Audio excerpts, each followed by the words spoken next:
Good afternoon. It's Tuesday, the 15th of November 2016, just after 1 o'clock. Welcome to UK Column News. I'm your host, Brian Gerrish, with me in the studio, Mike Robinson. Well, mixed weather across UK. Plymouth and Coventry, a bit on the cloudy, dull side, but reasonably warm. We've got a little bit of rain in Norfolk, but the prize for sunshine goes to Brighton in the south and east central Scotland. So, lucky them. We're going to start with Theresa. Yes. She's warn everybody before we put the picture up. She is wearing red. So here she is. She was speaking at the Guildhall in the City of London last night for the annual Lord Mayor's banquet. And, well, what a crowd they were. And she had this to say. I'm going to spend a little bit of time on this because it's worthwhile perhaps having a think about what she means by some of these comments. She says, we meet tonight in a world transformed. A year ago, few among us would have predicted the events ahead. A clear, determined decision to leave the European Union to forge a bold, new, confident future for ourselves and the world. And, of course, a new president-elect in the US who defied the polls and pundits all the way up to election day itself. Change is in the air, she said, and when people demand change, it's the job of politicians to respond. But it's also the job of those in positions of influence and power, politicians, business leaders, and others, to understand the drivers of that demand as well. So people want change. We've got to try to work out why they want change and perhaps give them some kind of payoff. Well, let's see what she said. And I think that if we take a step back and look at the world around us, one of the most important drivers becomes clear. The forces of liberalism and globalization, which have held sway in Britain, America, and across the Western world for years, have left too many people behind. Let's be clear, those forces have had and continue to have an overwhelmingly positive impact on our world. Liberalism and globalization have delivered unprecedented levels of wealth and opportunity. They've lifted millions out of poverty around the world. They have brought nations closer together, broken down barriers, and improved standards of living and consumer choice. And they underpin the rules-based international system that is key to global prosperity and security, and which I'm clear we must protect and seek to strengthen. Well, several people commenting on that in the chat box. A mild comment is, does she actually understand what she is saying? And this was my question before we started the news. Was she just given a speech and she gets in that room and starts reeling it off? But if she believes what she's saying, this lady is clearly not living in the same world that I see, where we have unprecedented levels of warfare, violence, breakdown, hunger, disease, and most of it is, of course, promoted by the very global elite she's talking about. Well, and talking too, because remember who her audience was. Indeed. City of London, Lord Mayor's Guildhall, and so on. Anyway, just to finish this a little bit off, she said, but we can't deny, as I know you recognise the audience that she was speaking to, that there have been downsides to globalization in recent years, and that in our zeal and enthusiasm to promote this agenda, so she admits it's an agenda, as the answer to all our ills, we have on occasion overlooked the impact on those closer to home who see these forces in a different light. So she then said, these people, often those on modern and low incomes living in rich countries like our own, see their jobs being outsourced and wages undercut. They see their communities changing around them and they don't remember agreeing to that change. They see the emergence of a new global elite who sometimes seem to play by a different set of rules and whose lives are far removed from their everyday existence. And the tensions and difference between those who are gaining from globalization and those who feel they're losing out have been exposed ever more starkly through the growth of social media. So if we are to continue to make the case for liberalism and globalization, as we must, we have also to face up to and respond to these concerns. They're getting a little bit worried, Mike, about people who can actually get in front of others and talk about what's happening and analyse it. I think there's a little smell of fear here. Well, let's go on. She said, because when you refuse to accept that globalization in its current form has left too many people behind, you're not sowing the seeds for its growth, but for its ruin.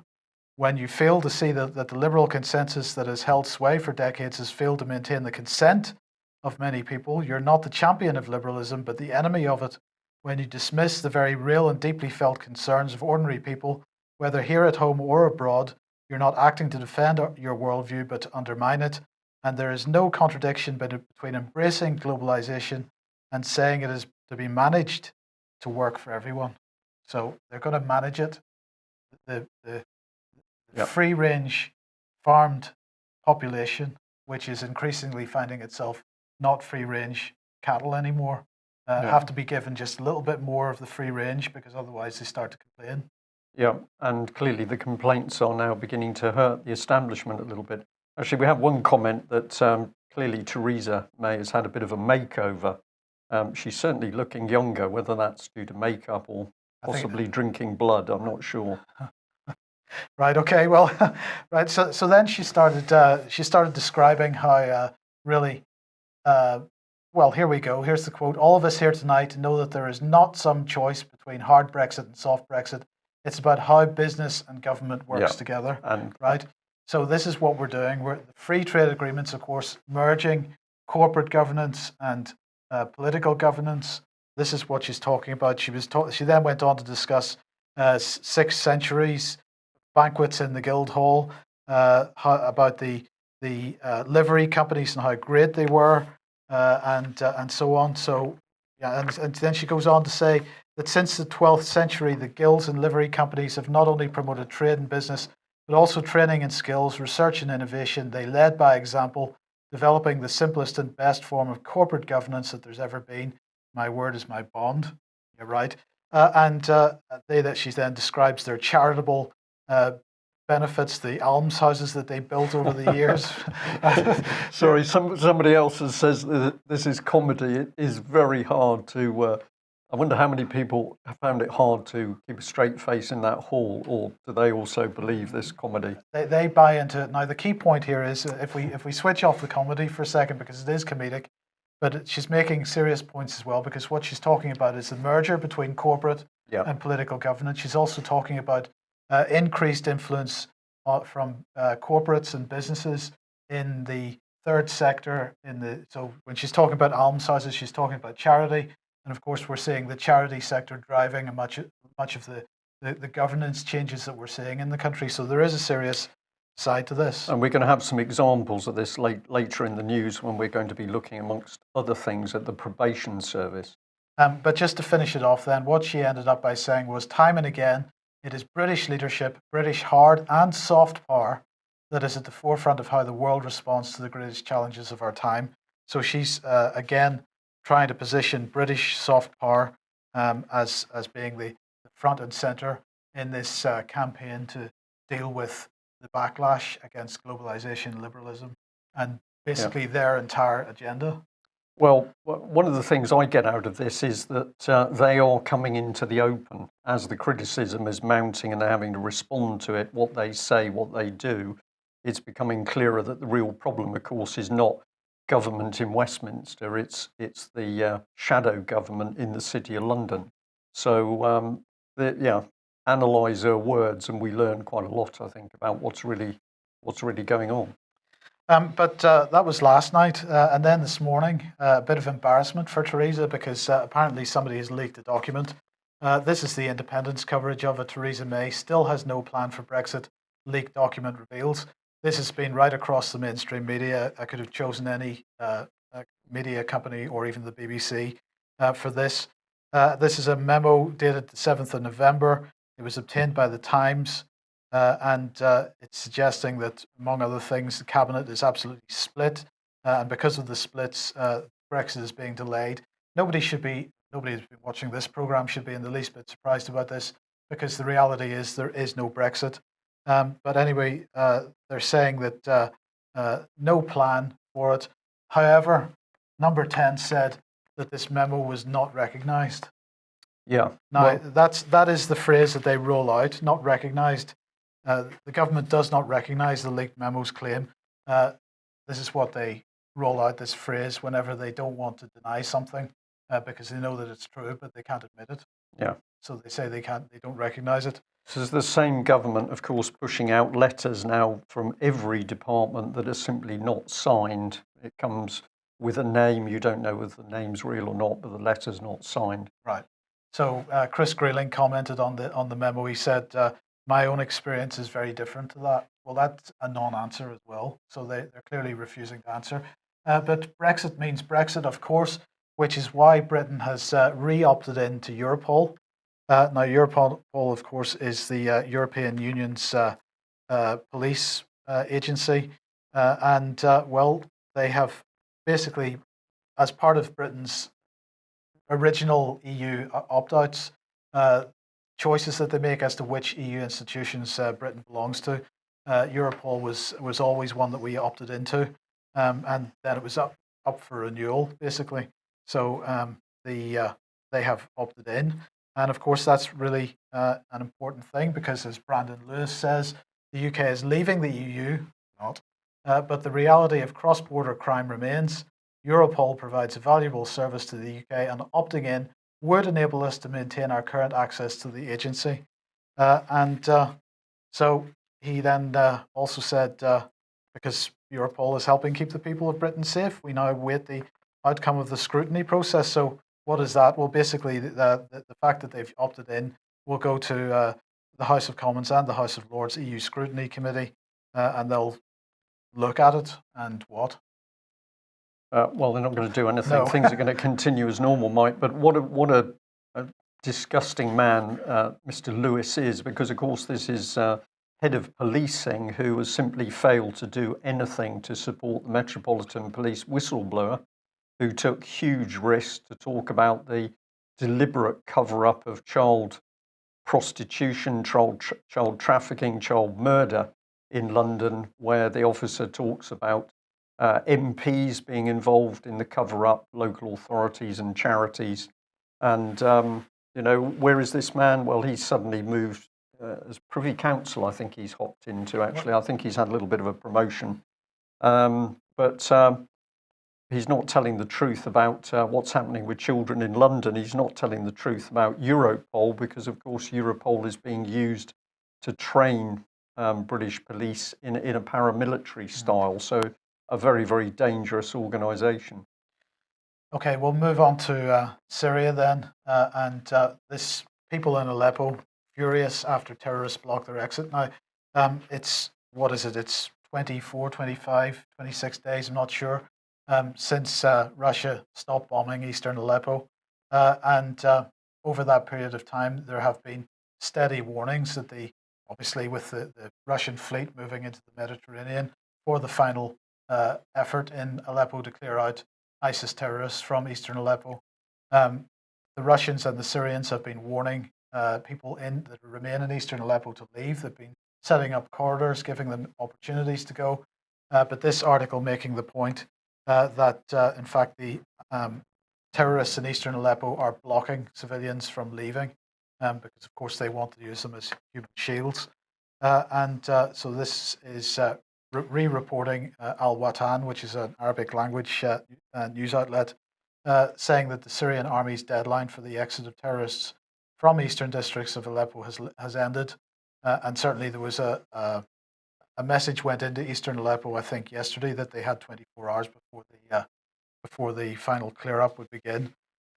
So people have been given the opportunity, but they're being prevented by ISIS terrorists. And in fact, Vanessa Bailey told me a day or two ago that people from the so-called rebel groups that were trying to defect to the west were being shot in the back as they tried to leave. Yeah. So it's a pretty nasty situation in there, and needs to be cleared out. And that brings me into tomorrow evening, our monthly meeting. And the briefing this month is from Vanessa Bailey. So please get along to the George in Plimpton at 7:30 tomorrow night if you'd like to listen to that. It will be extremely interesting. And I also say that our local MP, Mr. Gary Streeter, Conservative, has been advertising another pub. And we'd like to say to people, don't bother with the recommendations of Gary Streeter. The George is an excellent pub, and whether or not you attend a briefing, you might like to go there for a social evening or a meal. Okay.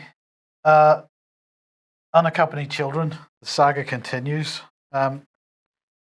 This is a new report that's come out today. Now, it's discussing child trafficking victims, and it's also discussing unaccompanied children. So what they're saying is that in 1 year, 30% of all UK child trafficking victims in the care system and 13% of unaccompanied children in the care system disappeared from that care system.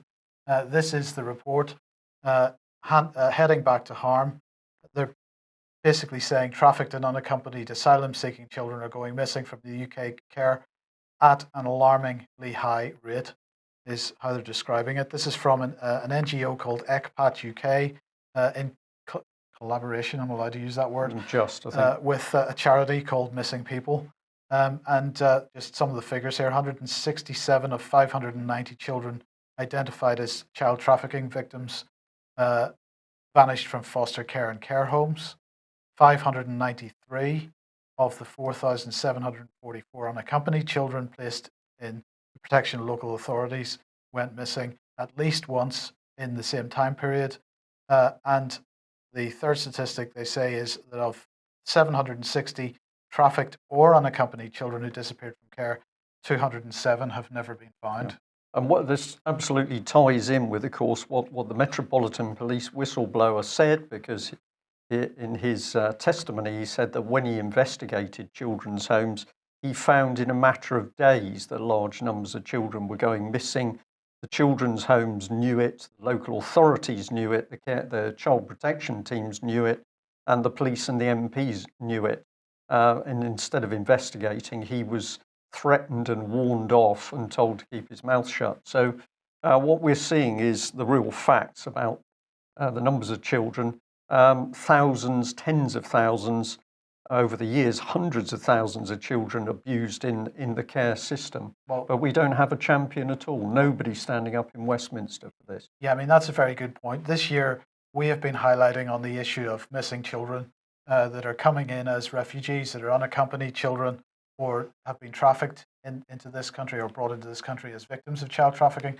But this is a national scandal that has been going on for decades in this country with British children as well as with children being brought into the country. So let's just remind ourselves from last month, Amber Rudd, the Home Secretary, at the time of the closing of the camp in Calais, saying we have about 100 unaccompanied children in train who we hope to bring over in the next few weeks. But on top of that, I've made it clear that we take children from the Dubs Agreement. Now, these new children that are coming in, this report that we're talking about is covering the period 2014 to 2015. So, in fact, if we look at the children that they were talking about in that report, they're saying the child trafficking victims who vanished from care were mainly from countries like Vietnam, Albania, and the UK. And the unaccompanied children who went missing from care are from places like Afghanistan, Eritrea, Albania, and Vietnam. So we haven't even got the statistics yet for any Syrian or children related to the Syrian conflict or Libya or this kind of thing. So we still have to wait for the latest statistics on that if they ever appear, because of course this is part of the problem. And if you remember last month, Stella Creasy saying bringing here every child who has a legal right to be in the United Kingdom would be a really good result. Well, it doesn't seem to be a really good result for quite a lot of them. And let's just remember who was the original MP who was pushing for this, Tim Farron. He didn't really say what's on screen at the moment, but I just thought that was appropriate under the circumstances. And if you remember back in October, I highlighted this organization, Help Refugees, who were absolutely campaigning for unaccompanied children from Calais to be brought over here. Now, I asked them about this issue of children disappearing from care, and this is what they had to say. They said, if it'll start, sorry. Thank you for your email and for your concern. The Dubs transfers are being carried out by the Home Office, who will be working with the Red Cross to ensure the protection of those children. Not our problem, Gov. We are currently in talks with Refugee Action. We will be collaborating on ensuring that those children brought to the UK are secure, cared for, and that their best interests are observed. We are fully aware of the risks of child trafficking within the UK. However, the risks of trafficking within refugee camps across Europe and across the world are exponentially high. Naturally, comparisons are difficult to draw. We feel that for those particularly vulnerable children who qualify under the Dubs Amendment, and for whom a best interests assessment recommends the transfer to the UK should be brought into the British care system. Thank you and kind regards. Well, the big lie here, Mike, of course, is there is no British care system, because what we are seeing is whole-scale abuse of children within that system. So they're bringing these children in. They cannot guarantee the safety of the children in Britain. And Tim Farron was happy to say in an email that yes, out of the 300 missing Syrian children, yeah, it was inevitable there would have been some trafficked and abused. I understand that today, Mr. Farron, I must get it right, Mr. Farron is pushing out emails about flood defences. So he's not the slightest bit bothered about child abuse. He's getting a little bit worried because we're heading towards the rainy season. So this is spin and lies in order to bring in more children to be trafficked and abused. That's what it looks like to me. Of course, we've been covering this subject for quite a long time. And this is the key report. That this absolutely demonstrates that Parliament, governments absolutely understand the reality of this situation. This report came out in 2012, the report from the Joint Inquiry into Children Who Go Missing from Care. And it's worth reminding ourselves what it says, because this was co-chaired by Ann Coffey MP. So what are they saying? There is a scandal going on in England involving children missing from care. Until recent cases of child sexual exploitation in Rochdale and other places put the spotlight on this issue, it was going on pretty much unnoticed. So according to the report, 68,000 children in care in the UK. The report says that the local authority with responsibility for a child is required to report on whether they have run away for more than 24 hours to the Department of Education once a year. Data for 2011 shows that 930 individual children went missing. Using this measure of going missing for over 24 hours, police figures suggest 17,000 incidents and 5,000 individual children going missing from care every year. And the report says, well, I'm asking how many of these children return, how many of them end up being trafficked. The report says that there are also major problems with the quality of data collected on trafficked children. The numbers recorded by CEOP, approximately 300 between 2007 and 2010, is widely thought to be the very tip of the iceberg, and the lack of robust and comprehensive data was also identified by the inquiry as a key obstacle to keeping these children safe. And this has been something that we have spoken about time and time again, Brian, in live presentations on the news program, in articles in the newspaper. They keep no records of children going missing. They don't know whether they've gone for 24 hours, for 48 hours, for a week, for a month, forever. They don't know if they ever come back. They don't know what happens to them. They don't know if they end up dead in a gutter. They don't care. They don't care. That's the overriding thing. And if you haven't listened to the Dispatch's interview with the Met police officer, you need to listen to it, because he explains the scale of the cover-up and the fact that young girls in London were going out for to be prostitutes.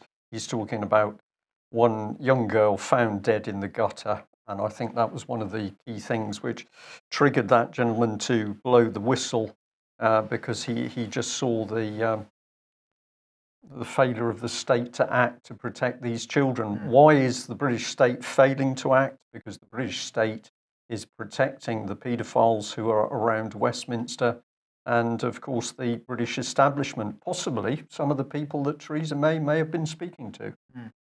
Indeed. I was going to say, bring in David Cameron. Bring back David Cameron. No, sorry. No. Right, okay, here we go. David Cameron, speaking of the devil. David Cameron is doing a Tony Blair, Brian. I'm not going to say anything more than that. Doing a Tony Blair, paid £120,000 for a 1 hour speech. It's obscene. To be honest, I didn't read the article. I don't know where he was speaking. I don't care where he was speaking. I just wanted to make the point that it is just obscene that this man gets that kind of money for an hour's, well, it's not even work. No. Well, let's take a look behind David Cameron, and we just have a very quick recap on what we were talking about yesterday. We're going to put it in a different context. So if we think about Theresa May talking in the City of London, she's talking about getting government working with the private sector. let's have a look at how this thing really works. So just to recap here, we were flagging up that having identified a local authority chief executive, Kim Riley, who was instrumental in the pressure that was put on Anne Gregg, the mother of Holly Gregg, in that appalling abuse case. He leaves the local council and he's promoted into SOLOS, which is the Society for the Chief Executives of Local Authorities. And we've highlighted that in this as just one seminar that they had. They're talking about they are going to be the leaders in a changing world. They're going to be working with other institutions. Here we've got a university, but it quickly ties into the corporate sector. And we have so-called professionals, it appears, with no real practical experience of local authority government who are suddenly advising. Well, bear that in mind, and let's turn our attention to probation services, because we know that at the moment extraordinary things are happening in probation. Many, many good probation officers are leaving, and the ones who are remaining are being put under huge pressure. This was an article from the Chronicle. It's talking about Northumbria, and it says Sodexo to shed 131 probation jobs as workers are replaced with machines. Offenders monitored by Northumbria Community Rehabilitation Company can soon log into ATM-style kiosks using fingerprint technology. So the Northumbria Community Rehabilitation Company is actually what they describe as the French catering company Sodexo. I think it's a far cry from a catering company in UK, but they are the people behind that rehabilitation company. And the unions said quite rightly, well, they've slammed the plans, and they've said that they're downright dangerous. And the reason for this is, of course, one of the key jobs of probation officers is to continually risk assess people on probation to see whether they pose a threat to the public. So let's break this down even further. So if we have a look at that Northumbria Community Rehabilitation Company, the website's very soft. It's got a very touchy-feely look about it. And you have to look on a couple of pages. I've highlighted Sodexo on this page, but it's pretty difficult for a casual visitor to work out that it's really Sodexo that's behind this. But if you read their blurb, of course, it's all lovey-dovey. They're working in partnership. They're a key part of the criminal justice system, working alongside Northumbria Police, the Prison Service, and the National Probation Service to provide safer communities for local people. So everything is trust us, because, of course, we're there to protect you. So let's bring in David Cameron, because this is he's been one of the key players in this deceit on the British nation. We've got our government structure, the Ministry of Justice. What they've done is created an agency, which is the National Offender Management Service, and then that is the organisation that has outsourced services via Northumbria Community Rehabilitation Company. But of course, where it has really gone is through to Sodexo. And I did a little look at some of the names behind the Northumbria Community Rehabilitation Company, and very quickly you're coming up with Sodexo directors who may have directorships on 85 similar companies. So what we can show is that, of course, we've now got our public services, the good professional people being pushed out, and cheap French labour, to be crude about it, being brought in by David Cameron. This is privatisation. And of course, Gary Streeter, who we've already mentioned, our very own Conservative MP, says, don't worry, there's no chance that the NHS is going to be privatised. Well, of course, the NHS is being privatised by the same system. Everything is being privatised. Everything, Mike. So we'll bring it in again. And we're going to have a look at the South West Probation Service here, because we've got a rather different story. So basically, South West Probation was taken over by Working Links. And here's Working Links. Now, this is another sort of community interest company. And you'll see it's got the same linkage through with the National Offender Management Service. But when you dig into it, who is named Sodexo and G4S? So these immensely powerful private companies simply being handed British civil service and this particularly important role of the probation service.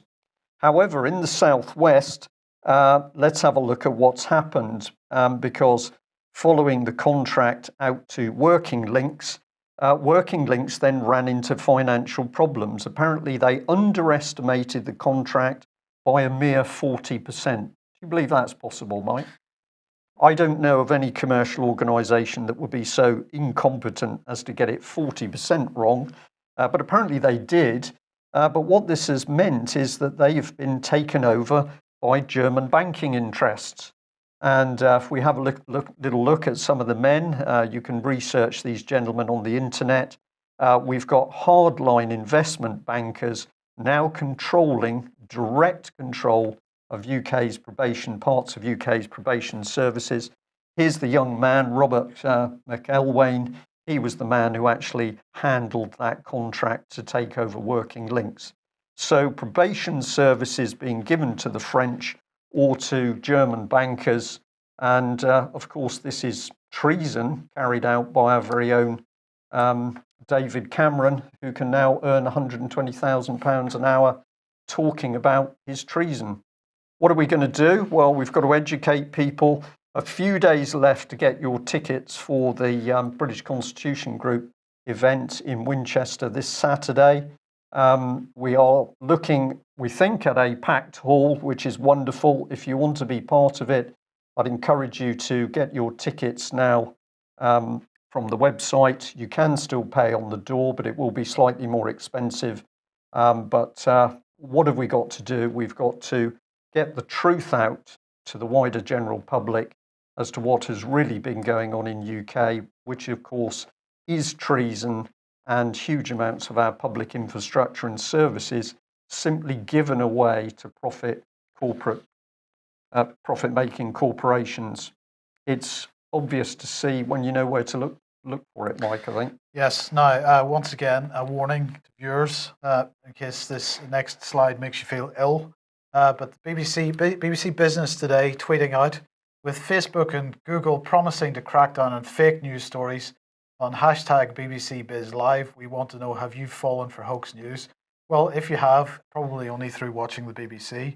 But anyway, we'll come on to that in a second. What is this about? Well, we talked about this a couple of days ago, that Facebook in particular was coming under pressure to get a handle on false stories because, of course, Donald Trump only got elected because of false stories that were appearing on Facebook. Google has got onto this as well. Both companies saying that they are going to begin to prevent display ads appearing in apps or on websites containing fake news. So I'm not clear as to who is going to decide what is fake and what isn't. We probably need a government regulator, to tell us what's fake and what's real. Well, quite possibly this is maybe part of the collaboration between private industry, private business, private corporations and government. And the third sector, common purpose. Well, bring in the BBC, and an amazing article. Thank you very much for the gentleman who pointed this out to me. But here we are, BBC News, Donald Trump, how the media created the president. And it's David Silito, BBC. This was part of the article. What part did the media, both mainstream and alternative, play in Donald Trump's election success? This is an astonishing article, and I encourage people to read it. Let's have a look at what this man had to say. He said that more than 200 newspapers supported Clinton, while Trump received the backing of fewer than 20.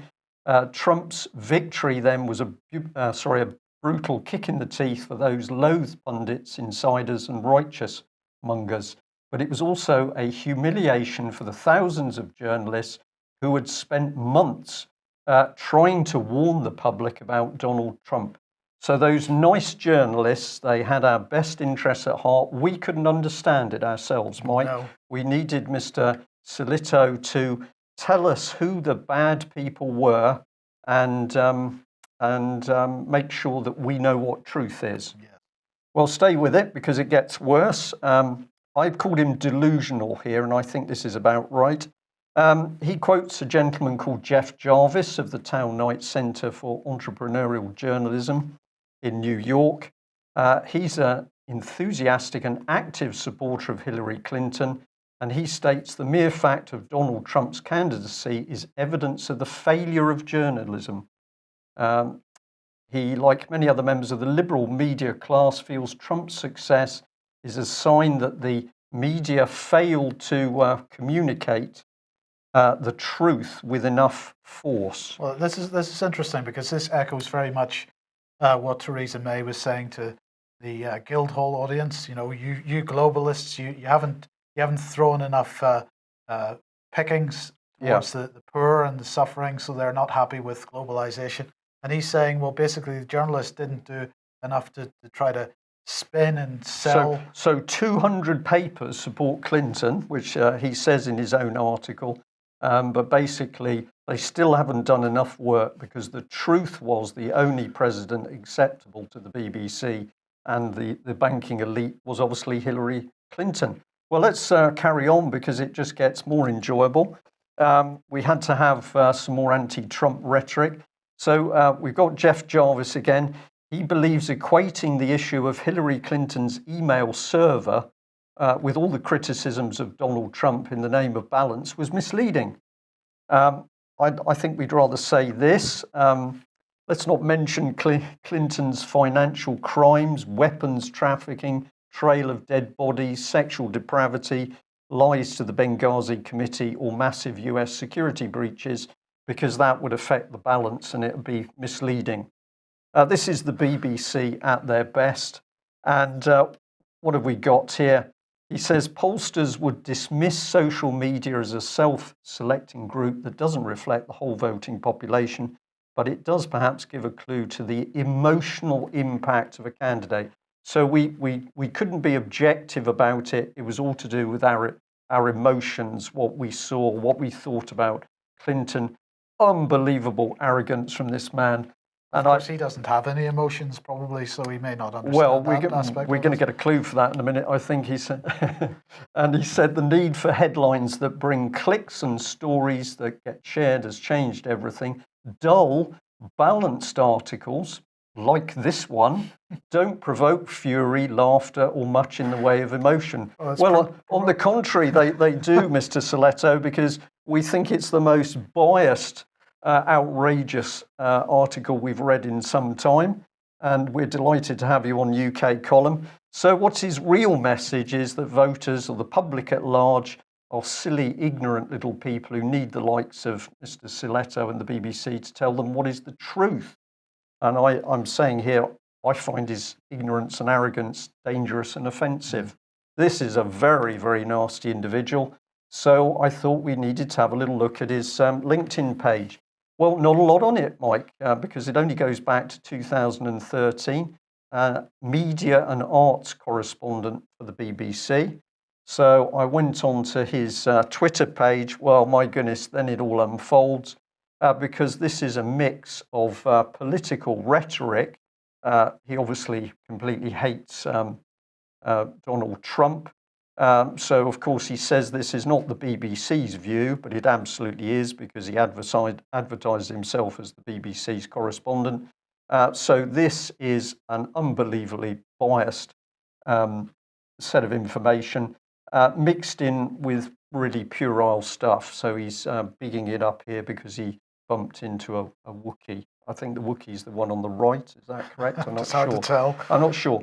So this is a man of real political substance. He's got huge experience of the real world. He was actually born into the BBC, it would appear here. I think he was about 3.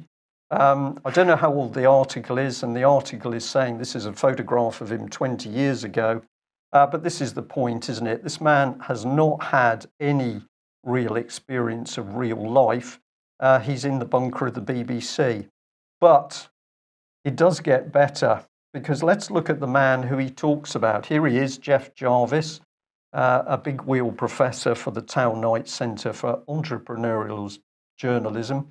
And down at the bottom, difficult to read, but I've highlighted it, is that this man is promoted by the Economic Forum in Davos. Ah, good. So he's just an ordinary journalist. And what does he do? Oh dear, he trains alternative media journalists.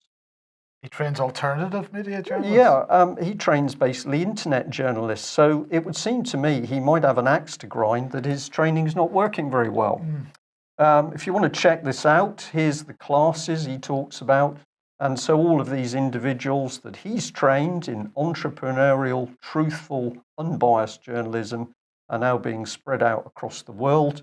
But we just had a look at one gentleman here, Kabir Chiba, and oh dear, he works at the BBC.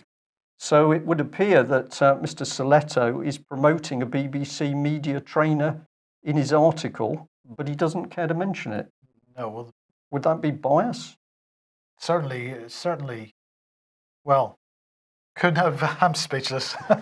I'm speechless. But of course, we are talking here about fake news. And of course, the BBC would never produce fake news, would they? Well, I think I've just shown they have, Mike. Yes, but if you've got another example, let's bring it on screen. I do indeed, because of course, Saving Syria's Children, the BBC Panorama documentary in inverted commas, which appeared on the BBC News and then on Panorama, which for those outside the UK is the BBC's flagship documentary program.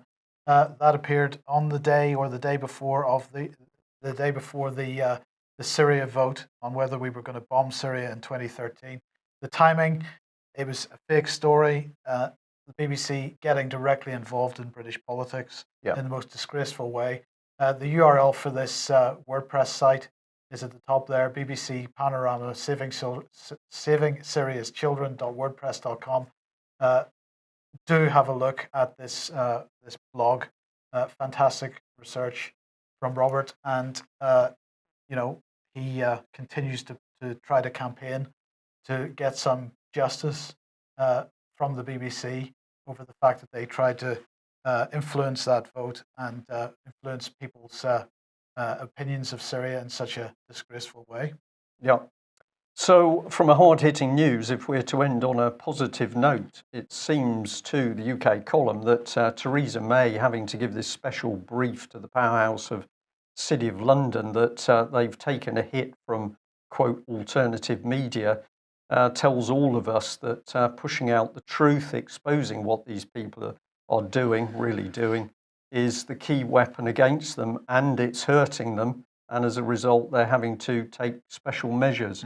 But the prize for sheer propaganda and hypocrisy, we must award to the BBC once again for one of the most disgraceful articles I think we've read in some time. So if you feel as strongly as we do about that gentleman's work, maybe you'd like to visit his Twitter page or indeed email him direct at the BBC and ask how he can justify such an incredibly biased and rude article as far as the public's concerned. I'm having trouble with my words because obviously I'd like to use more descriptive language. Well, that brings us to the end of our news today. Oh, just one point before I forget it. Of course, Mike, you gave out the address there with BBC Panorama. It's been brought to my attention that Kerry Thomas has actually left the BBC and the head of BBC Panorama, and we believe he's gone as the media advisor to one of the big colleges. I think it's Oxford. So very interesting that the man who was apparently the powerhouse of the investigation into child abuse has mysteriously left the BBC and moved across to Oxford University. I wonder why. Tomorrow is Wednesday. We will be joined by Dave Ellis from Strategic Defence Initiatives. Possibly Alex Thompson as well. Possibly Alex Thompson as well. And Thursday, we're looking forward to having David Scott back with us. Friday, we will be travelling for the Winchester conference. But we're still planning to have a programme for transmitted lunchtime on Friday, so do join us on Friday as well. Okay, and for Thursday, we will also give an update on the Doherty family, because I know many of you are asking what is happening, and we're going to bring you the latest news that we have. So that will be that report on the docketies will be on Thursday. Thanks very much for joining us.